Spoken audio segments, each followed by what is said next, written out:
Hello दोस्तों, कैसे हैं आप लोग। कल का match Rajasthan Royals versus Mumbai Indians, हम पूरी वीडियो की एनालिसिस करेंगे। आखिर कहाँ पे किसकी चूक हुई, किसने शानदार बल्लेबाजी की। बुमराह के आगे वैभव सूर्यवंशी का जलवा, जिस तरीके से सूर्यवंशी का स्टार्ट, यशस्वी जायसवाल की धमाकेदार पारियां, क्या स्ट्राइक रही। आखिर एमआई की गेंदबाजी में कहाँ से कमी रही, क्या पावर प्ले में एमआई का स्टार्ट अच्छा नहीं हुआ। इधर राजस्थान रॉयल्स की पावर प्ले की धमाकेदार जोरिया, धमाकेदार आतिशबाजी के साथ बल्लेबाजी। पूरी एनालिसिस आपको इस वीडियो में मिल जाएंगे यूट्यूब और फेसबुक के माध्यम से एजे स्पोर्ट्स नेशन पे। तो चलिए शुरुआत करते हैं कल की मैच की। कल का मैच टॉस जीता सबसे पहले मुंबई इंडियंस ने। कैप्टन हार्दिक पांड्या टॉस जीतकर उनकी डिसीजन रहा गेंदबाजी करने का।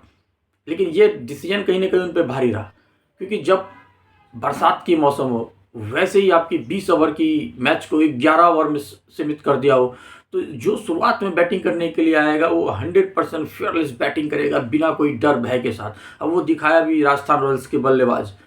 लेकिन आपने टॉस जीतकर, इतने सीनियर, इतने एक्सपीरियंस प्लेयर होने के बावजूद आपने गेंदबाजी चुनी, यह कहीं ना कहीं थोड़ा सा निराशाजनक रहा।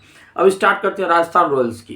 राजस्थान रॉयल्स की तरफ से ओपन करने के लिए आए यशस्वी जायसवाल और सबके चहेते 15 वर्षीय बच्चा वैभव सूर्यवंशी 14 गेंद में 39 रन बनाए, एक चौका 5 छक्का 278 के स्ट्राइक रेट से।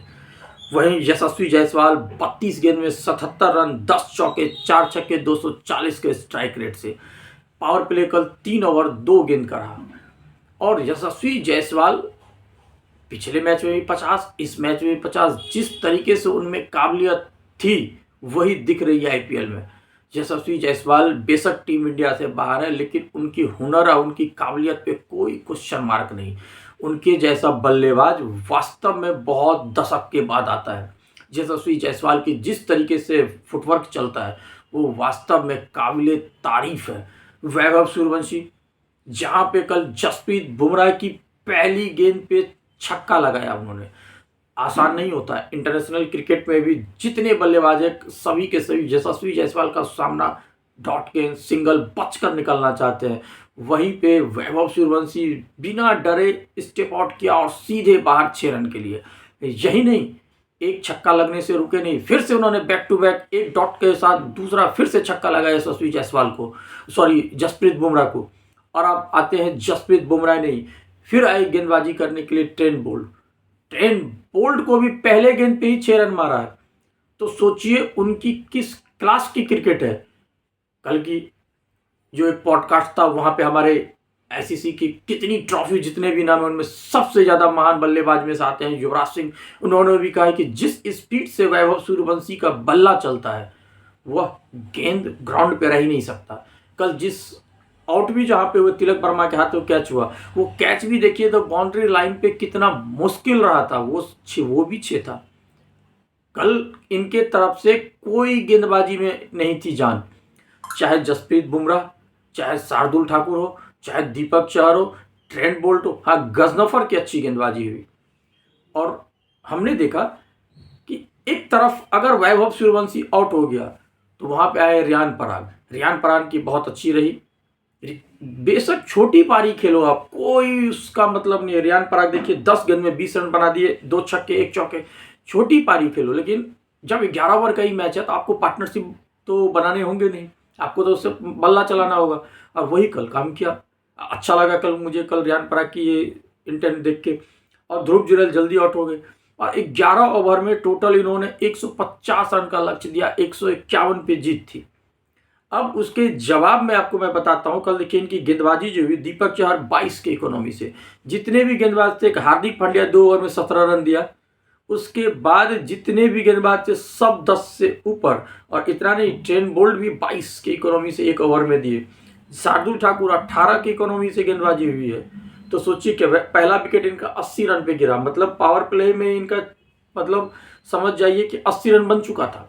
तो वैभव सूर्यवंशी ग्रुप में दूसरा 84 पे ध्रुव जुरैल, उसके बाद रियान पराग का 121, फिर जायसवाल सीधे 150 तक लेके चले गए। भाई साहब जबरदस्त बल्लेबाजी जायसवाल द्वारा, वो पूरे तरीके से नॉट आउट रहे इस टूर्नामेंट में, जो कि बहुत ही अच्छी संकेत है। एमआई के जब बल्लेबाजी करने के लिए तो रियान रिक्टलन जल्दी चले गए, रोहित शर्मा जल्दी चले गए, उसके बाद तिलक वर्मा आए वो भी जल्दी चले गए, फिर सूर्य कुमार यादव आए वो भी जल्दी चले गए, हार्दिक पांड्या आए वो भी चले गए। बीच में थोड़ा सा पाली को संभाला रदरफोर्ड और नमन ने। नमन और रदरफोर्ड के बीच में एक पार्टनरशिप बिल्ड हो रही थी जो कुछ हद तक कामयाब भी होने लगी थी। रियान के चेहरे पे रियान पर आके पानी भी आना स्टार्ट हो गया था कि भाई ये पसीना छूटने लगा है, आखिर होगा तो होगा क्या, कहीं यह मैच फंस तो नहीं जाएगी। और फंस भी चुकी थी क्योंकि यह मैच जो हारी है वो सिर्फ 27 रन से एमआई हारी है। पूरे तरीके से जिम्मेदारी ले चुका था रदरफोर्ड की जो स्ट्राइक रेट थी कल खेलने की 312 रन की, 8 गेंद में 25 रन, जहां पे 2 चौके 2 शानदार छक्के। जब कल जो कैच हुआ तुषार देशपांडे जो कि काफी महंगे साबित हो रहे थे, संदीप शर्मा के हाथ एक कैच हुई, संदीप शर्मा आगे लपक करके डाइव लिया और बहुत ही अच्छी कैच ली। रदरफोर्ड को आउट करना पूरे तरीके से टर्निंग पॉइंट रहा राजस्थान रॉयल्स के लिए। वैसे स्टार्टिंग में तो वन साइडेड गेम लग रहा था, लेकिन रदरफोर्ड की बल्लेबाजी, नमन की बहुत उतनी ही अच्छी बल्लेबाजी, नमन ने भी 13 गेंद में 25 रन बनाए, लेकिन रदरफोर्ड के आउट होते ही पूरे तरीके से प्रेशर में एमआई आई और उनका टीम टोटल 123 रन पे ऑल आउट हो गई 9 विकेट के नुकसान पे। अब इनके गेंदबाजी में बर्गर ने भी 2 विकेट, संदीप शर्मा का भी 2 विकेट, रवि बिश्नोई जी की कल बहुत अच्छी गेंदबाजी की, अभी टॉप पे पहुंच चुके हैं, पहले स्थान पे रवि बिश्नोई पहुंच चुके हैं। अभी तक के जो जितने 3 मैच हुए हैं राजस्थान रॉयल्स, सभी के लगभग 2 या 3 करके ही मैच हुए, उसमें सबसे टॉप पे उनके 3 मैच में 7 विकेटें उनके नाम हो चुका है। ये भी एक प्लस पॉइंट है रवि बिश्नोई के लिए भी, क्योंकि पिछला सीजन उनका उतना खास नहीं रहा था, तो ये उनके लिए अच्छा रहा। और यशस्वी जायसवाल के भी 100 छक्के हो चुके हैं, ये भी उन्होंने अपना एक रिकॉर्ड दर्ज किया। अब पहला देखिए 10 पे विकेट, दूसरा 20 पे, फिर 22 पे, फिर 41 पे, फिर 46 पे, 46 से फिर गया 93 पे विकेट गिरा रदरफोर्ड का, 103 पे फिर नमन का, और इस तरीके से 116 जाते जाते खत्म इनकी कहानी हो चुकी थी एमआई की।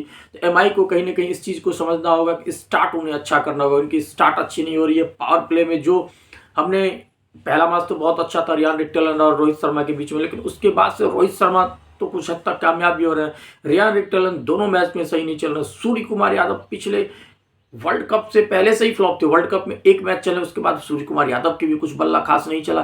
तो सूर्य कुमार यादव को भी अपने ऊपर काम करना पड़ेगा कि आप आते हो सीधे फिर बल्ले डालते हो, ऐसे करके चल देते हो, यह एमआई के लिए अच्छी संकेत नहीं है।